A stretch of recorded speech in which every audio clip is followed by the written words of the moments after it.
First, the one thing that is very clear, and everybody in this room understands, is I tell everyone the world is getting smaller every single day. And it's getting smaller because of how quickly information moves. It's getting smaller because people can interact very quickly. And it's changing the dynamics of how we develop as nations, how we develop relationships between nations, and how I believe we will develop each other in the future economically, diplomatically, and in a security perspective. I think it's important to understand that. The second thing is that there's many studies that will tell you that within 20 to 30 years, 70% of the population of the world will live in cities.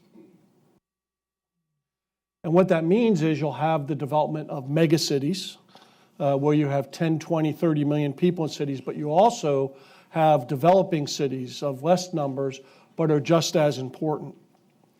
And so I think it's important for us as we think about future development and future relationships that we understand the dynamics of cities and how that's going to change in the next 5, 10, 15, 20 years, and how are we going to react to that. The final point I would make that I think is probably the most important is because of the interrelationship and the movement of information, there is now a constant interrelationship between economic governance and security, no matter where you go. 10 years ago or 15 years ago, there were probably more stovepipes when it had to do with security issues, economic development, and governance. But as information becomes more viable to all entities, they are becoming more and more interrelated every day. So it's important that we understand as we want to develop the cities globally, whether they be U.S. cities or whether they be international cities, we understand that in order to gain economic development, there must be a security piece of that. And one of the things we want to look at is what are the security challenges that we're going to face in the future?